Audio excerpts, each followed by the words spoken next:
اعوذ باللہ من الشیطان الرجیم بسم اللہ الرحمن الرحیم۔ السلام علیکم دوستو، موت سے کس کو چھٹکارا ہے؟ یہ ایک ایسی حقیقت ہے جس سے انکار کسی بھی صورت میں ممکن نہیں، کیونکہ جو بھی دنیا میں آیا ہے اس کا جانا لازم ہے، لیکن اس کے باوجود سبھی موت سے خوفزدہ رہتے ہیں۔ بعد از موت زندگی کا عقیدہ کسی نہ کسی صورت میں ہر مذہب میں موجود رہا ہے، جسے اکثریت ابدی زندگی کے نام سے بھی پکارتی ہے۔ اس ابدی زندگی کی تیاری زندگی میں اعمال کر کے کی جاتی ہے، تو موت کے بعد میت کی آخری رسومات کے مخصوص طریقے بھی اس کا اظہار ہوتے ہیں۔ مرنے کے بعد کیا ہوگا، یہ اسرار میں لپٹا ایسا سوال ہے جس کا جواب ہر مذہب اپنے عقائد کے مطابق دینے کی کوشش کرتا ہے، تاہم ان جوابات کی تصدیق کے لیے بھی مرنا ہی پڑے گا۔ موت کے بعد روح مادی جسم کا لباس اتار کر عالم اعراف میں چلی جاتی ہے۔ عموماً موت کے تصور سے رونگٹے کھڑے ہو جاتے ہیں۔ بہرکیف بادشاہ ہو یا گدھا، امیر یا غریب، عقل مند ہو یا کم فہم، طاقتور ہو یا کمزور، ہر ایک کو موت سے ہمکنار ہونا ہی ہے، کیونکہ موت ایک اٹل حقیقت ہے۔ ابتدا سے جہاں موت ہے وہاں موت کی رسومات بھی ہیں۔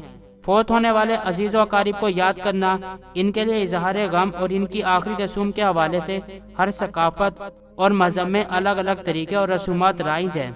یہ رسوم مذاہب کی تعلیمات، اس علاقے کی ثقافت، موسم اور خود فوت شدہ گان کے مالی حالات پر منحصر بھی ہو سکتی ہیں۔ کچھ خطوں میں مردوں کی آخری رسومات ہمیں خاصی بھیانک لگتی ہیں، لیکن ان کے لیے اتنی بھیانک نہیں ہوتی ہیں، بلکہ اپنے پیاروں کے لیے انہیں وہ راحت کا سامان ہی لگتی ہیں۔ کچھ لوگ اس موقع کو دکھ اور اپنوں سے بچھڑنے کے طور پر مناتے ہیں، تو کچھ لوگ جشن کی طرح بہت سی رسمیں انتہائی دلچسپ جبکہ کچھ موسیقی خیز بھی لگتی ہیں، جو کہ زمانے قدیم سے چلی آ رہی ہیں، کچھ اب نہیں رہی جبکہ کافی اسی حالت میں جاری ہیں۔ دوستو، آج کی ویڈیو میں ہم چند ثقافتوں کی اپنے مردے دفنانے کی آخری رسومات کے بارے میں جانیں گے۔ واللہ عالم، اللہ بہتر جاننے والا ہے۔ ہمارے ساتھ بنے رہیں، تو چلیں شروع کرتے ہیں۔ اگر آپ نے ابھی تک ہمارا چینل سبسکرائب نہیں کیا تو ابھی سبسکرائب کریں اور بیل آئیکن کو کلک کر کے ہماری لیٹسٹ ویڈیوز کے بارے میں اپڈیٹ جانیں۔ سبسکرائب کیجئے اور ہم آپ کو لیے چلیں گے آپ کی فیورٹ ویڈیو کی طرف۔ فرینڈز، بعض ثقافتوں میں اپنے مردے کو کھا جانا ان کے نزدیک اسے تکریم دینے کا بہترین طریقہ سمجھا جاتا ہے۔ علم بشریات میں اس عمل کو درونی آدم خوری یا اینڈو کینابلزم کہا جاتا ہے۔ مردوں کے جسم پر اڑائی جانے والی اس ضیافت کے ساتھ یہ تصور وابستہ ہے کہ اس عمل سے فوت شدہ گان اور ان کے پسماندہ گان کے مابین ایک پائیدار رشتہ قائم ہو جاتا ہے۔ ممکن ہے کہ اسے موت سے منسلک اپنے خوف اور نفرت کے جذبات اور بعد از موت پیدا ہونے والے المیہ کے اخراج کا اظہار بھی سمجھا جاتا ہو۔ کچھ علم بشریات کے ماہرین اس بارے میں یہ رائے دیتے ہیں کہ شاید کچھ مردے اپنے زندہ عزیزوں سے اسی عمل کی توقع رکھتے ہوں کہ وہ اپنے خاندان اور قبیلے کے لیے خیر سگالی کا ایک آخری پیغام ہو، تاہم یہ رسم اب رواج میں نہیں ہے۔ پاپوا نیو گنی کے ملیشین قبائل میں اور برازیل کے واری قبائل میں درونی آدم خوری کا رواج عام تھا۔ اپنے مردوں کا گوشت خود کیوں کھایا جائے جب اسے جنگلی جانوروں کے استعمال میں لایا جا سکتا ہے؟ تبتی بدھوں کے بھی کچھ ایسے ہی خیالات ہیں۔ تبتی سے آسمانی تدفین سکائی بوریالز کا نام دیتے ہیں۔ ایک ریت یہ ہے کہ مردے کے جسم کو چھوٹے چھوٹے ٹکڑوں میں تقسیم کر کے ان کی باقیات کو جانوروں بالخصوص پرندوں کو کھلا دیتے ہیں۔ بعض اوقات جسم کو یوں ہی کھلے آسمان تلے رکھ دیا جاتا ہے جسے گدھ چٹ کر جاتے ہیں۔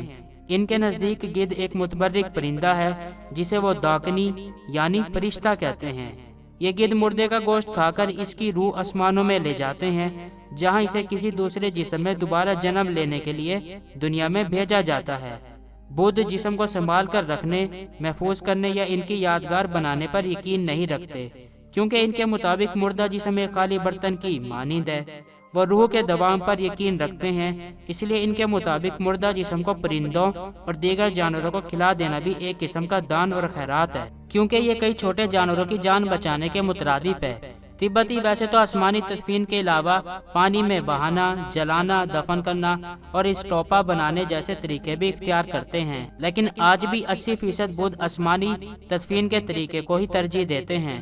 جنوب مغربی چین کی ہیمپ وادی کے بو افراد ہزاروں سال سے آباد تھے اور آج سے قریباً 500 سال پہلے ان کا قتل عام کر کے ان کی نسل کو ختم کر دیا گیا۔ آج وہ افراد کی اس قدیم اقلیت کو مکمل طور پر بلا دیا گیا ہے۔ ان کے لٹکائے گئے تابوت سچوان صوبے کے مغرب میں اور ین صوبے کے شمال مغرب میں دریافت کیے گئے ہیں۔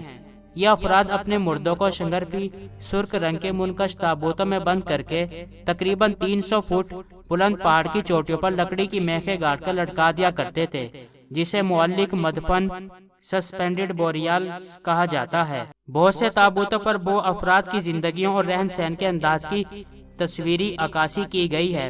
اب مقامی ان دریافت شدہ تابوتوں کے حوالے سے وہ افراد کو پہاڑوں کے بیٹے اور پہاڑوں پر غالب کے القاب سے یاد کرتے ہیں۔ البتہ وہ اپنے مردوں کو اسی طرح اتنی بلندی پر کیوں لٹکا کر دفن کرتے تھے، یہ ابھی تک صیغہ راز ہے۔ ستی کی رسم کے مطابق بیوہ کو اپنے خاوند کی لاش کے ساتھ جل کر مرنا ہوتا تھا۔ یہ رسم بھارت میں عام تھی، البتہ بھارت میں اب ستی کی رسم پر پابندی لگا دی گئی ہے۔ کچھ عرصے پہلے تک اس رسم کا رواج تھا جس میں عورتیں بظاہر رضا کرانہ طور پر اپنے شوہر کی لاش کے ساتھ جل مرنے کو ترجیح دیا کرتی تھیں، لیکن اکثر اوقات خواتین کو اس امر کے لیے بھی مجبور کیا جاتا تھا۔ بعض اوقات خواتین کو ان کی مرضی کے خلاف کھینچتے ہوئے لایا جاتا اور جلتی آگ میں جھونک دیا جاتا تھا۔ بعض اوقات معاشرتی دباؤ اور ہندو بیواؤں کی دگرگوں اور ذلیل و پست معاشرتی حالت کی وجہ سے کچھ خواتین جل مرنے کو ترجیح دیتی تھیں۔ بیوہ خواتین کو اچھوت سمجھا جاتا تھا، ان کے سر کے بال مونڈ کر انہیں آشرم میں بھیج دیا جاتا، جہاں وہ خیرات پر اور سفید لباس میں عمر گزار دیا کرتی تھی۔ دوسری شادی ممنوع تھی، اور یہ بھی کہ ان کے سائے سے بھی لوگ پرہیز کرتے تھے۔ اس رسم کا آغاز ستی نام کی ایک عورت کی وجہ سے ہوا تھا، جس نے اپنے شوہر کے مرنے کے بعد اسی آگ میں کود کر اپنی جان دے دی تھی جس میں اس کے شوہر کو جلایا جا رہا تھا۔ معزز سامعین کرام، دلچسپ بات یہ ہے کہ ہندوستان اکیلا ہی اس رسم کو اپنانے اور اس پر عمل کرنے والا ملک نہیں تھا، بلکہ دوسرے قدیم معاشروں جیسے کہ مصری، یونانی اور سیتی تہذیبوں میں بھی ستی سے ملتی جلتی رسوم کے شاہد ملے ہیں۔ ستی سے کچھ ملتی جلتی ایک رسم یورپی بحری قزاقوں کے سردار کی لونڈی کو بھی انجام دینا ہوتی تھی، جسے بحری قزاقوں کی تدفین دا وائکنگ فیونرل کہا جاتا تھا۔ کہتے ہیں کہ مرنے والے کے ساتھ کوئی مر نہیں جاتا، لیکن یہ بھی حقیقت ہے کہ اپنے پیاروں کی موت کا صدمہ برداشت کرنا مشکل امر ہوتا ہے۔ مغربی پاپوا نیو گنی کے دانی افراد بھی ایسے ہی جذبات رکھتے ہیں۔ یہاں پر انگلیاں کاٹنے کی رسم فنگر ایمپوٹیشن ریچول عام ہے۔ یہ بہت پرتشدد اور ناقابل فہم رسم ہوتی ہے، جس میں مرنے والے کے خاندان کی ایک خاتون اور ایک بچے کی انگلیاں کاٹ دی جاتی ہیں۔ اس رسم کی انجام دہی کے لیے دو توجیہات پیش کی جاتی ہیں۔ پہلی یہ کہ ان کے خیال میں اس طریقے سے مرنے والے کی روح مطمئن ہو کر دوسری دنیا میں چلی جاتی ہے، اور دوم یہ کہ اس طرح وہ اس موت پر اپنے دلی دکھ کا اظہار اپنی جسمانی تکلیف کے اظہار کے طور پر بھی کرتے ہیں۔ اس رسم کی ادائیگی کے لیے منتخب افراد کی انگلیاں ایک رسی سے باندھ کر انہیں ایک کلاڑی سے کاٹ دیا جاتا، پھر انگلیوں کو سکھا کر یا تو جلا دیا جاتا یا پھر کسی مخصوص مقام پر محفوظ کر دیا جاتا۔ اب نیو گنی میں اس رسم پر پابندی ہے، تاہم اس رسم کے اثرات اب بھی اس کمیونٹی کے پرانے افراد کے ہاتھوں پر دیکھے جا سکتے ہیں۔ مڈغاسکر کے ملاگسی افراد کے ہاں مرنے کے بعد مردہ افراد کی ہڈیاں باہر نکال کر ان کو دوبارہ کفنانے کا رواج ہے۔ ان کے مطابق جب تک ہڈیاں اور جسم بوسیدہ ہو کر مٹی نہ ہو جائے، مرنے والوں کی روحیں دوسری دنیا میں اپنے پیاروں کے پاس نہیں جا سکتی ہیں۔ لہذا وہ ہر 7 سال بعد مرنے والوں کی ہڈیاں اپنے آبائی مقبرے سے نکال کر ان کو دوبارہ کفن میں لپیٹ کر موسیقی کی دھنوں پر ان ہڈیوں کے ساتھ ان کے مقبرے کے گرد رقص کرتے ہیں۔ اس عمل کو وہ فما دہیانہ یا ہڈیوں کی واپسی پکارتے ہیں۔ فما دہیانہ کی رسم اب زوال پذیر ہے۔ غالباً اس کی وجہ یہ بتائی جاتی ہے کہ ہر 7 سال بعد نئے سلک کے کپڑے خریدنا اور کفنانا ایک مہنگا عمل ہے۔ کچھ کے مطابق اب یہ ایک دقیانوسی رسم ہے جسے وہ چھوڑ رہے ہیں۔